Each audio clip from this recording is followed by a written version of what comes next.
여러분 안녕하십니까? C채널 뉴스입니다. 민족의 명절 설이 다가왔습니다. 오래간만에 만나는 가족들끼리 참 반가우실 텐데요. 올해 설 명절에는 온 가족이 에너지 절약에 동참해 보시는 것은 어떨까요? 서정민 기자의 보도입니다. 오고 가는 사람들로 가득한 서울역 광장. 고향으로 향하는 사람들의 발걸음이 빨라집니다.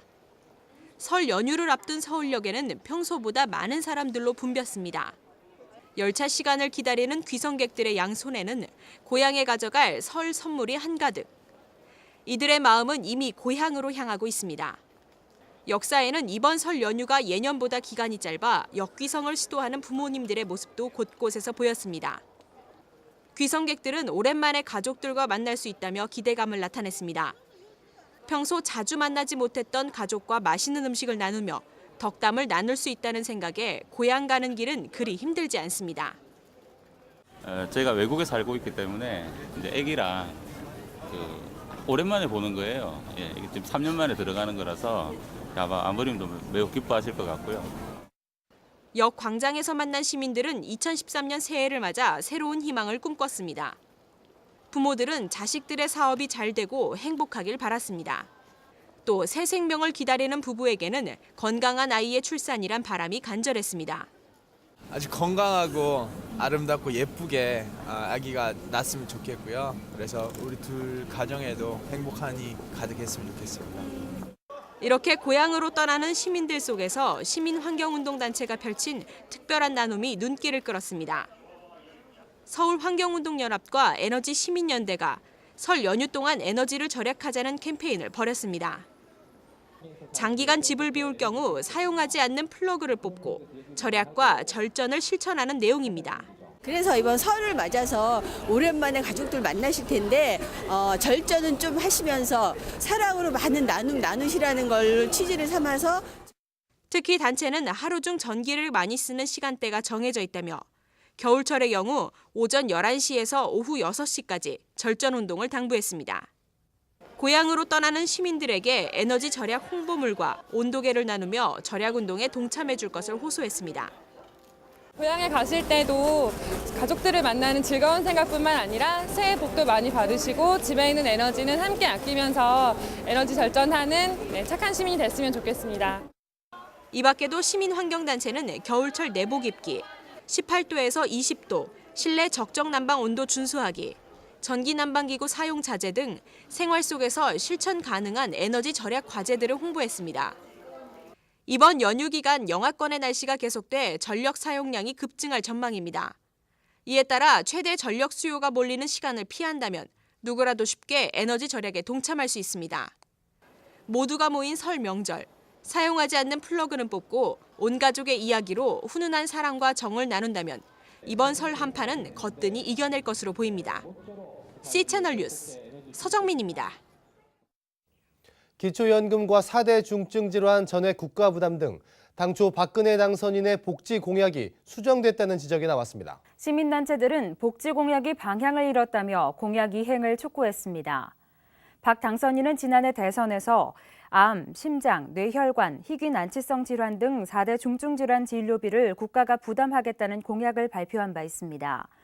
지난해 3차 TV토론회에서 박 당선인은 4대 중증질환 재원 마련 방법에 대한 문재인 후보의 질문에 1조 5천억 원으로 간병비, 선택 진료비까지 충당 가능하다고 답한 바 있습니다. 하지만 최근 인수위원회는 당초 박 당선인의 공약 중 국가 항목 부담에 선택 진료비와 상급병실 입원비, 간병비 등 3대 비급여 항목이 포함돼 있지 않다고 밝혔습니다. 시민단체들은 박 당선인의 복지 공약이 달라졌다며 이의를 제기했습니다. 참여연대는 박 당선인의 주요 복지 공약이 흔들려 후퇴하고 있다며 복지 확대를 위한 공약 이행을 촉구했습니다. 국정원 선거 개입 의혹에 대한 추가 사실들이 밝혀지면서 국민들의 관심이 높아지고 있습니다. 한국기독교교회협의회는 민주화 운동에 큰 역할을 했던 목요기도회를 다시 열고 의혹에 대한 진상 규명을 촉구했습니다. 이인찬 기자의 보도입니다. 1970년대 80년대 군사 독재 정권에 맞서 민주화운동 현안을 논의하는 장이 되주었던 목요기도회. 한국교회 민주화운동의 산파였던 목요기도회가 사회적 논란이 되고 있는 국정원 선거 개입 의혹 문제로 다시 열렸습니다. 한국기독교교회협의회 정의평화위원회와 한국교회 인권센터가 함께 개최한 목요기도회는 국정원 선거 개입 의혹에 대한 진상규명을 촉구하는 자리였습니다. 40년 전 목요기도회 시작을 함께했던 한국기독교 장로회 이해동 원로 목사는 민의를 반영하는 선거에 문제가 있다면 민주주의도 없게 되는 것이라며 부정선거 의혹이 방치되지 않도록 등불을 켜는 마음으로 진실을 세워가야 한다고 전했습니다. 우리 민족이 어둠의 역사를 끝내고 공명정대한 바른 역사를 세우자면 우리 모두가 새로운 각성이 필요하다고 생각됩니다. 국정원 선거 개입 의혹은 대선 기간 국정원 직원이 정부 여당에 유리한 글들을 인터넷에 조직적으로 유포하고 있다는 제보에서 출발했습니다. 이후 경찰의 수사가 진행됐지만 국정원 직원이 관련 글을 올린 적이 없다는 중간 수사 결과가 발표되고 대선이 끝나면서 이 문제는 세간의 관심에서 멀어지는 듯했습니다. 하지만 최근 이 문제가 다시 주목을 받는 것은 국정원 직원이 수십 개의 아이디로 그것도 제3의 인물과 함께 인터넷 활동을 했다는 추가 수사 결과가 밝혀졌기 때문입니다. 경찰의 부실 수사 의혹도 논란거리가 되면서 여론은 관건 선거에 대한 의혹의 시선을 거두지 못하고 있습니다. 이날 기도회 참석자들도 성명서를 통해 경찰의 부실 수사를 규탄하고 전면 재조사를 요구했습니다. 국정원도 진실을 밝히는 책임 있는 자세를 보여야 한다고 촉구했습니다. 이번 사건에 대해 경찰이 전면 재조사할 것을 촉구한다. 국정원은 더 이상 거짓으로 국민을 기만하지 말고 떳떳하게 진실을 밝힘으로써 지금이라도 국민 앞에 책임 있는 자세를 취해야 한다. 교회 옆 김용주 총무는 선거 과정과 결과가 균형을 이루는 것이 필요하다며 선거 과정의 정당성을 확보하기 위해서도 진상규명은 반드시 필요하다고 강조했습니다. 결과가 정의가 아니라 과정이 정의다. 그래서 무슨 일이든지 과정이 정당해야 그 결과가. 한편 목요기도회는 군사독재 정권의 대표적 공안 조작 사건이었던 1974년 민청학년 사건과 인혁당 사건이 계기가 됐습니다. 민청학년 사건으로 15년형이 선고됐던 기장총회 전 총회장 박형규 목사에 대해 법원은 최근 무죄 판결을 내린 바 있습니다. C채널 뉴스 이인창입니다. 탈북난민 구출 네트워크와 탈북난민 북한구원 한국교회 연합 등이 중국 정부의 탈북자 강제 북송을 중지해 줄 것을 강하게 촉구했습니다. 집회는 전 세계 32개국 48개 도시에서 동시다발적으로 진행됐습니다. 효자동 중국 대사관 앞에서 진행된 집회에서 참석자들은 탈북 난민들이 북송되면 북한 당국에 의해 구타와 고문, 구금, 공개 처형까지 당할 수 있다며 중국 정부가 이 사실을 잘 알고 있음에도 불구하고 탈북 난민들을 단순 불법 월경자로 간주해 무자비하게 체포, 북송시킨다고 전했습니다. 참석자들은 중국의 탈북자 강제 송환이 유엔 안보리 이사국이자 국제난민협약 가입국으로서의 자세가 아니며 전 세계 비정부 기구와 국제인권단체들의 우려와 비난을 무시하는 처사라고 지적했습니다. 단체 관계자들은 2012년 북송 반대운동이 시작됐던 2월 14일을 탈북 난민의 날로 기리며 매년 2월 둘째 주를 탈북 난민 인권주간으로 선포하겠다고 밝혔습니다. 아베 신조 일본 총리가 일본군 위안부 강제 연행을 인정한 고노다마에 대해 군이 직접 나서서 위안부를 모집했다는 증거가 없다고 말해 논란이 일고 있습니다.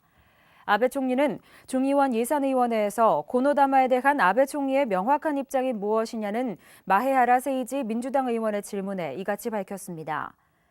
또한 일본군이 민가에 들어가 유괴하듯 여성들을 위안부로 삼았다는 증거가 없다고 말했습니다.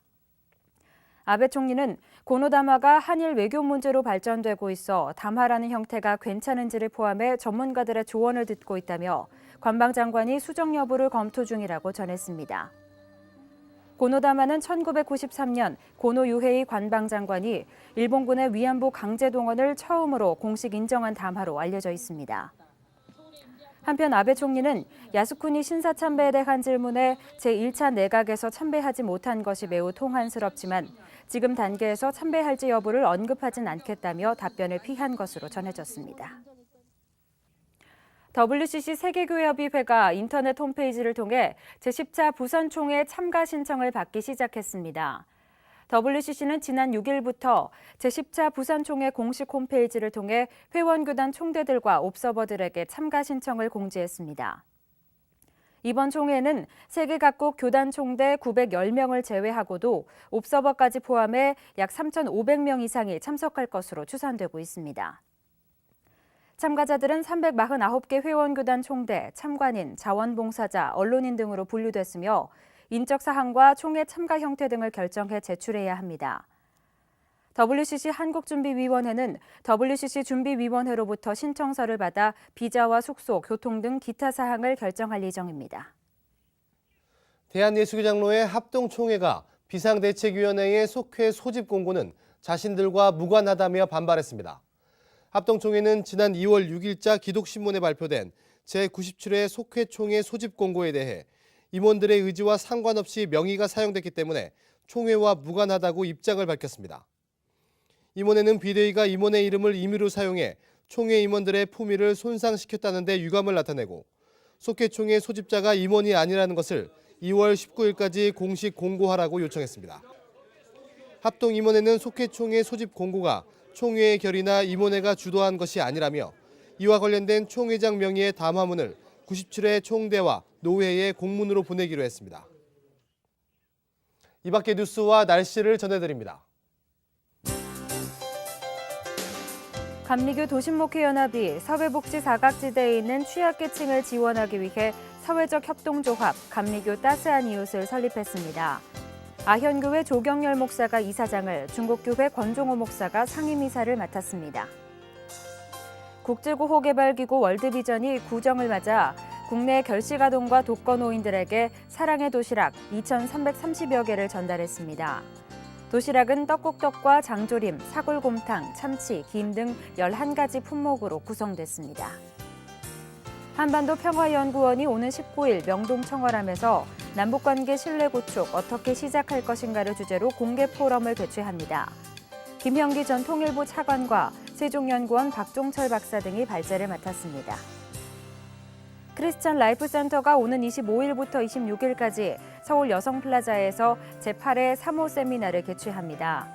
3호, 그 복된 자리를 위하여란 주제로 열리며 기독가족 상담소 공동대표 노용찬 목사가 강의를 진행합니다.